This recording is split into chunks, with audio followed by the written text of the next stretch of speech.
يا معلم ده طالع معاهم. ده اسمك ايه؟ ها؟ رحيم. رحيم. رحيم. اه. تليفونك ده رحيم.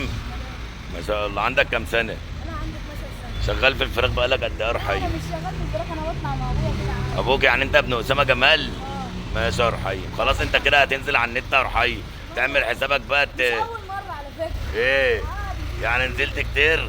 لا بس انت هتنزل عند الريس النهارده. اسامة جمال جه هنا يا جماعه، هو والرجاله بتوعه هو زي ما انتم شايفين. ابويا الحاج عابد حبيبي يا وس. وطبعا هم هنا في المنصوره يا جماعه. ابويا الحاج عابد اسامة جمال هنا هو والرجاله بتوعه زي ما انتم شايفين. ابويا الحاج عبده حبيبي يا وس. وطبعا احمد عبد الفتاح اللي مطلعهم زي الفل، وعم محمود دي اللي خاربها يا جماعه، هو اللي بغير الاسعار بالليل. دي الجداوي المتنكر يا جماعه. والله حرام السنه ده حرام. حرام. حرام على مين بقى؟ على التجار ولا على المربيين ولا العداله فين؟ انت دلوقتي المربي الفراخ الحمل ده بهدل الفراخ. حاصل. مات فراخ كتير في السوق. ومات منه فراخ اللي كتير. عنده فرخه حلوه النهارده ممكن يكسب، لكن اللي عنده فرخه وحشه مش هيكسب. واللي مات عنده فراخ كتير من الحار. في ناس والله كده. ولا 80 جنيه. اه في ناس كده. الصيف عامل زي الشتاء في الشغل. لا هي الفراخ عدالة ما تنزلش عن 60 ولا الراجل مش راضي. ماشي بس ساعات السحب بيبقى تعبان وهادي عامل الحاج صلى عليه الصلاة والسلام. بنتكلم في الصح. يعني دلوقتي السحب تعبان على 60 ومش تعبان على 55، ما هي واحده. بنتكلم في تكاليف الشغل. تكاليف 55 لو باعوا ب 60 حلوه. طب احنا نقدر نخصب عليهم ب 60 ويبيعوا ب 60 لو الفرق لو ما فيش عرض، ولا يقولوا لنا ب 65 برضه؟ ماشي عرض وطلب. طيب فانت هتيجي عند ال 60 هيقول لك لا ب 61 او ب هو التاجر 62. طماع، التاجر طماع والمربي طماع. طيب يعني هي ملهاش مقياس عشوائيه. ملهاش مكان. كانت معديه كام؟ 65 و70. الناس كلها بدات تخزن، اللي هي المجازر اللي بقى تذبح فراخ فراخ صغيره صندوق. التكاليف الفراخ دي عدت 90 جنيه عليهم و95 جنيه. النهارده بيبيعها ب 70 جنيه و75 جنيه تكاليف، اللي هي الفرخه كيلو 100 وكيلو 200. ده برضه بيأثر عليه. اما انا لما اطلع 20 جنيه وانزلهم تاني في شهر، المفروض السعر ما يلعبش اكتر من 5 جنيه، وده التاجر الصح وده المربي الصح. كتير 5 جنيه. خلينا في 5 جنيه. 5 جنيه في الاسبوع بالكتير. خلينا في 5 مش في الاسبوع، في الشهر كله. اصل هو بص صلي من عنه، الست معاها طالعه معاها 100 جنيه او 200 جنيه هتجيب فرخه، الكيلو ب 60 هتجيب، الكيلو ب 50 هتجيب، الكيلو ب 100 جنيه هتجيب. يبقى ما تقوليش ان السوق واقف، هي النهارده ناويه اللي هي هتجيب فرخه. السوق واقف على ايه بقى؟ اللي التاجر ممكن يكون عامل ايه بقى؟ في محلات بتبيع النهارده لحد الان في مصر ب 70 جنيه. حصل. ما هي دي مشكله ما برضه. دي اللي بتوقف السوق. دي ما بتخليش الناس تشتري. احنا عندنا في الارياف ممكن نحط 3 4 جنيه، في مصر بال 15 جنيه. وحطوا فعلا. ما انا اكتشفت الكلام ده والله 15 جنيه التاجر بيحط 5 و10 جنيه و10 حصل. ليه بقى؟ برضه تكاليف. لا في تكاليف، في تكاليف عندك. ايوه في محلات يا عم الحاج، في محلات ب 20000 جنيه. في السوق، في سوق وفي كل حاجه، بس ما فيش فلوس. انت بتلعب في 10 جنيه، في 5 جنيه في السوق، لكن ما تلعبش في 30 و20. يا عم الحاج بروح اجيب فرخه ب 260 جنيه، اعرف اجيب فرخه 2 كيلو والدنيا تمشي. لكن اروح اجيب فرخه السوق يعني النهارده السوق مثلا 57 واروح اشتريها من المحل ب 70 كتير. صلى على النبي يا عم محمود. العداله في الشغله دي هو مصر فيها، معلش بنظر لاي تاجر، انا احترم اي تاجر على دماغي، بس فيها اسعار عاليه. يعني مدينه نصر فيها سعر، السلام فيها سعر بيموت، سعر يعني مصر السلام ممكن يحط 5 جنيه اقصى حاجه، لكن مدينه مصر ممكن 10 جنيه، ممكن 15 جنيه. احنا عندنا لو السوق رفع 2 3 جنيه الزبونه ما بتقدرش تاخد ما بيسالوا وبيمشوا والله. لكن في مصر بتروح قاعده 100 ان عايزه فرختين، عايزه 3 بالتليفون، هو ده اللي بيجري. انما احنا عندنا السوق كام النهارده؟ الفراخ بكام النهارده؟ 60، ثاني يوم تبقى 65 تقول لك لا لا لا مش وقت بتستغل 5 جنيه. هي ما معاش فلوس اجيب. هي بتستغلها، انما مصر ما بتستغلهاش. بس هي العداله تكلفه زائد 5 جنيه مش ربح في الظروف دي. يعني لو التكلفه 55 الفراخ تتباع ب 60، ولا يبقى فوق ولا يبقى تحت. منه المستهلك يعرف يشتري ومنه التاجر يعرف يعبي. انا هعرف اعبي. انا دلوقتي طالب انا دلوقتي ما طالع متردد.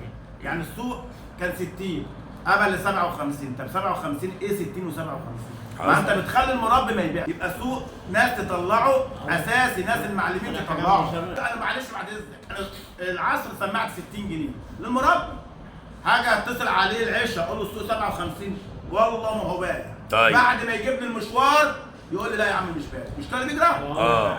طب واحنا ما ينفعش نطلع الاسعار دي مثلا بعد ما الطلب يبان معانا وبعد ما العرض يبان معانا؟ الحاج الاول كان معلش باللفظ كان ناس برضه الادب والاحترام الحاج عبده، كان الحاج وكان الحاج اسمه ايه ده محمد جاب الله، محمد جاب الله وسيد عباد وعبد المغيث الحاج عبد الحاج عبد المغيث. الناس دي كانت محترمه من الساعه 2 يقولوا سعرنا كان بيوم ما ربع جنيه نص جنيه. الظروف لما كانت بتبقى باينه والسوق كان بيبقى مكشوف قدامنا الاول. انت بتخلي المربي مش هيبيع الوقت المربي بيعمل كده مش هيبيع. يعني الوقت انا اسمع مربي 60 جنيه المغرب ولا العصر واجي اسمعه 57 دلوقتي.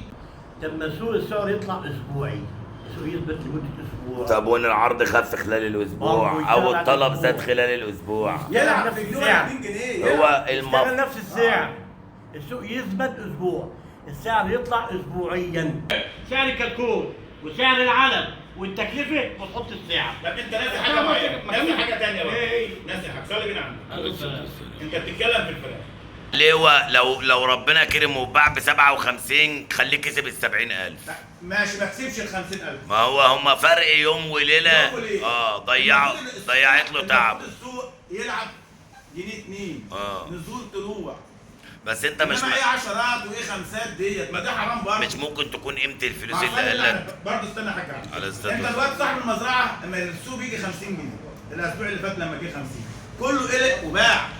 لما جه 54 كله وقف، ما حدش باع. كله وقف. جه 57 برضه ما حدش باع. ما هي مبنيه على كده، بس انت بترفعه ليه وتنزله في العشرات 30 جنيه ل 50 جنيه. البريده بتاعت زمان بقت جنيه و2 جنيه دلوقتي. يعني انت بتقول من 10 المربي برضه. انت بتحط كارتتك كام على السعر؟ لا انا مخزن بتاعي مخزن ما التاجر النهارده بتاع التوزيع بيحط 3 جنيه، بيشيل النهارده ب 57 بيحط 3 جنيه بيسلمها بكام؟ 3 جنيه 60 بتاع المحل بيديها بكام؟ ممكن في ناس تحط 2 جنيه وفي ناس تحط 10 جنيه. مصر 5 جنيه يا عم الحاج. مصر بتحط 5 جنيه صح بعد مصر 5 وما فيهاش كلام. يا عم عندنا اقسم بالله بيحط 2 3 جنيه ما اعرفش ده بيكسب ازاي وازاي بيلم فلوسه اخر النهار وعنده 2 3 شغالين صناعيه في ب 50 جنيه تاني يوم ناس بعد ب 54 جنيه ب 57 يوم وليله بس استنى حاجه يعني واحد باع خلينا نتكلم برضه في الصراحه. الاول زمان من قيمه 10 سنين كانت البورصه بتاعت بنها دي اخرها باريزه اخرها ربع جنيه. حصل كان صاحب المزرعه اما يرفع باريزه كان بيبقى مبسوط. وما يطلع ربع جنيه بيبقى مبسوط، والتاجر لما كان ينزل برضه باريزه ولا ربع كان بيبقى مبسوط. انت النهارده في عشرات في اسبوع. في اسبوع ده سبق في يوم وليله 7 اهو. اسبوع خلينا في اسبوع، يعني انت النهارده بادئ من الاسبوع اللي فات بادئ من 52 ل 53 ل 55 قفل ل 57 هذا 10 جنيه. المربي اللي هو بيربي 5000 فرخ دول ايه ل 50 جنيه؟ انت قلت كلمتين 10 طن 10 طن. انا بقول المربي الصغير امال الشركه تعمل ايه؟ ما في شركات بتبيع بال 100 طن في اليوم يا باشا الحمزويه اللهم صل على انا شغال معاهم طوال ناس محترمه وناس 100%. اقسم بالله بيخش لهم بال 250 عربيه، ال 250 عربيه دي تفرق معاهم في رقم كبير في ملايين. المعقول في الاسعار. تثبيت في سعر الكتكوت مده اسبوع، الكتكوت يطلع اسبوعيا له سعر، العلف يطلع له سعر. خلاص انتخبوني انا منتخبك يا حاجه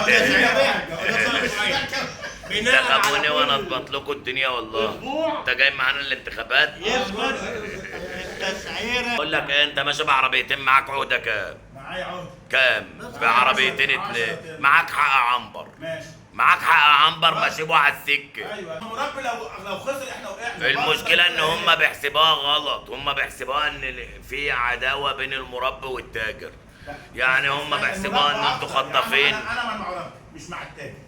انا مع المربي بس هو التاجر المربي انا اللي هعوزه بقى نقبض عليه. المربي انا عايزه المربي كلنا عايزينه بس عايزين مع المربي ده لو وقع احنا مش هنعوزه. لو انا تاجر الوقت انت بتقول كنت شغال ايام ال 80 معايا وبطلع 5 عربيات. عملتها بزياده 2 جنيه من عند الحمزويه ب 82 وعدد يبقى كده المربي وكل يفهم خمس ان عيال احنا معاه العقده بتاعتها. كده الناس تفهم بقى ان مصلحتنا كلها واحده، وان الغالي حلو لنا كمان. التاجر حلو. اه بقى افضل لنا وبتضيف لنا. ليه بقى؟ اقول لك بس. طب اقولها لك ليه؟ اقولها لك صلي بالله. بس ما بيبقاش فراخ. ليه صلي بقى؟ بالله. اقولها لك صلى الله عليه ايه وسلم. إيه اللي مغلي الفراخ؟ اللي مغلى دي الزبونه من دول بتطلع الزبونه. بسبعة واثنين امهات ايه اللي هذا تمام. اه والله كنا بنطلع الفراخ ب 80 جنيه. بيطلع بسبعة كبار واثنين عربيتين. والله ب 80 كنت بطلع ومعايا عقدته كل يوم. نقدر نقول في نهايه الموضوع النقاش بتاعنا الاول. نهايه الموضوع ان المربي بيتحط عليه. والله المربي حاج عبده بيتحط عليه. على ما نمشي واحده دلوقتي. حاج عبده واحد بس. ربنا يكبر بخير.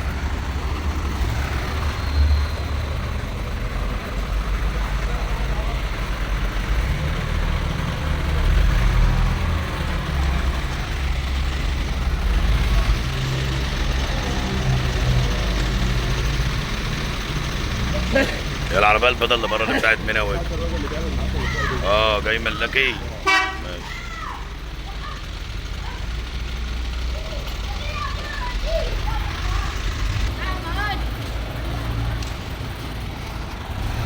يا معلم ده طالع معاهم. ده اسمك ايه؟ ها؟ رحيم. رحيم تليفونك ده رحيم؟ ما شاء الله. عندك كام سنه؟ انا عندي 12 سنه. شغال في الفراخ بقالك قد ايه يا انا رحيم؟ مش شغال في الفراخ، انا بطلع مع ابويا كده عادي. ابوك يعني انت ابن اسامه جمال؟ اه ماشي يا رحيم. خلاص انت كده هتنزل على النت يا رحيم، تعمل حسابك بقى مش اول مره على فكره. ايه عادي. يعني نزلت كتير؟ لا بس انت هتنزل عند الرئيس النهارده. انت عارف اما تروح للسيد الرئيس عبد الفتاح السيسي، انت هنا عند السيد الرئيس بتاع الفراخ عبد المغيث، يعني انت هتطلع هناك تتشاف.